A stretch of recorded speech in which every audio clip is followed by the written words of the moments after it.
Hello everyone and welcome back. Today I'm going to be working on my reading journal. She is starting to look a little thick.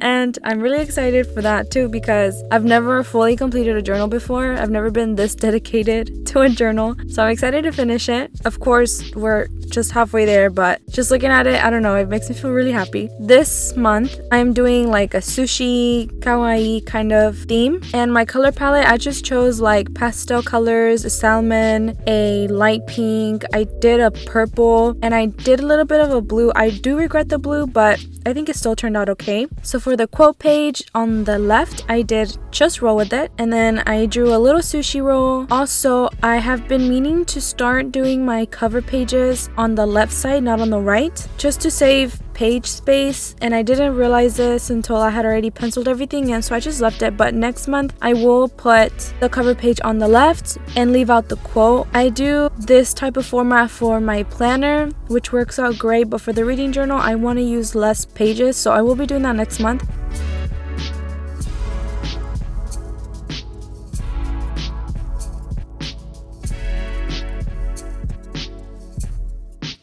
For the cover page, I just drew two sashimis, one on the top right corner and then this one being held by chopsticks. And they all have their little cute faces, and I loved how the little drawings turned out. And they're very simple to recreate as well. And then this font, I actually used to use this font a lot when I was in 6th grade. So I wanted to take a break from the calligraphy writing because I'm not even good at it to begin with. But I wanted something a little different.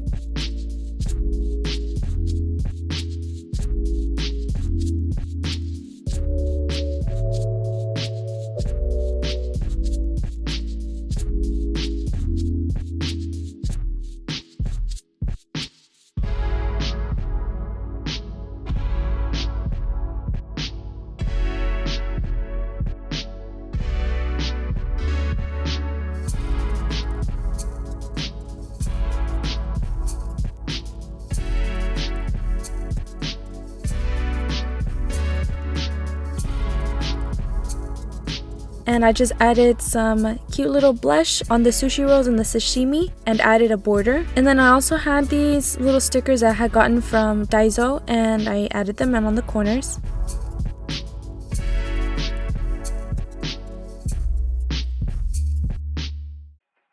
So for the next page is my to be read spread, and although I'm a big mood reader, it does help me out to plan what I'm gonna read. Sometimes I do switch a book for another one. Like I said, it just depends on what I'm in the mood for. But if I write them down, then in the back of my head, I'm gonna tell myself, hey, you need to read this book. You need to finish it this month. Or you still have 2 more books to read. This is your goal, finish it.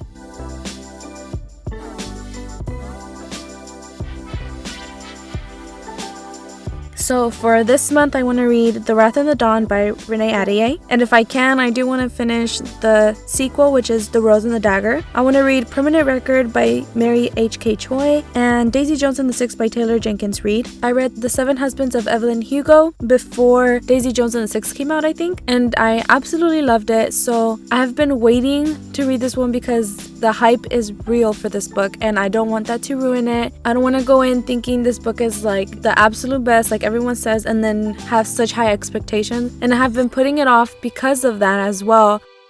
I wanted to save this book for when I haven't been having really good reads, and that's what's been happening so far. Last month I had to DNF a book, so I think it's time for me to pick it up, finally read it, and hopefully I enjoy it. I've been reading a lot of fantasy books, and sometimes they can get very tiring because the world building and all of that you have to memorize or you have to learn about a whole nother world, and it can get overwhelming sometimes. So I just want to read contemporary and I want to read something quirky, something fun. So that is my TBR list. And The Wrath of the Dawn, I've just been wanting to read it for so long, but I keep putting it off because again, they're books that I've heard about so much that I wanted to save them for when I just need something to get me off of that reading slump. And then on the right, I did my days read. So sometimes, I think for last month in May too, I included 3 pages for days read. I did a physical, an ebook, and an audio. And those 2 formats, audio and ebook, are like the least ones that I do. For example, I'm for sure gonna read a physical every month, but I'm not sure if I'm gonna read an ebook or an audiobook. So I decided to combine these two. So what I'm going to do is fill up half squares. So for the physical, it's going to have its own, and then the audiobook and the ebooks, they're going to share boxes, and I'm going to color code that as well. So this is where I want to put my title page on the left. That way the days read can end up in two different pages, one on the left and one on the right, but just because of how this was set up, I just did them on the same page.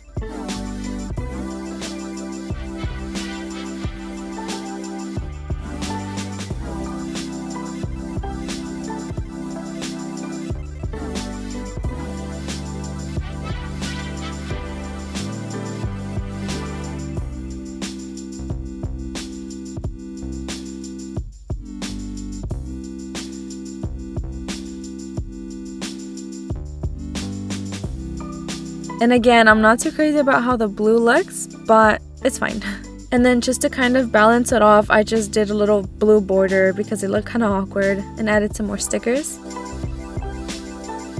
So the next two pages are for my favorite quotes of the month and my favorite book of the month. And this spread does not change, I just keep it the same. I will add quotes at the end from the books that I read in the month. And then I print off the cover of my favorite book, and I also paste it on the page.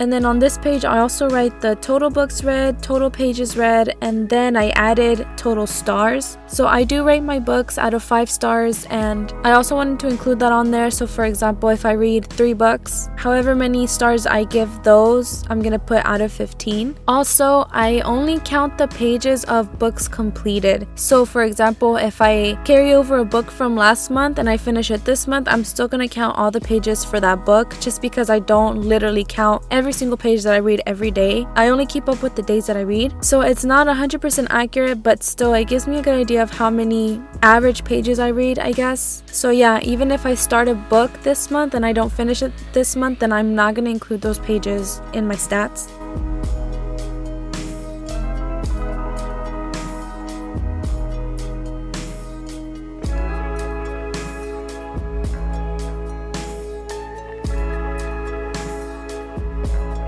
So that is it for this video. This is the final look, and I hope you enjoyed watching this video as much as I enjoyed making it. Don't forget to leave a like and leave a comment. Let's chat. I want to get to know you. Thank you for watching, and I will see you in my next one.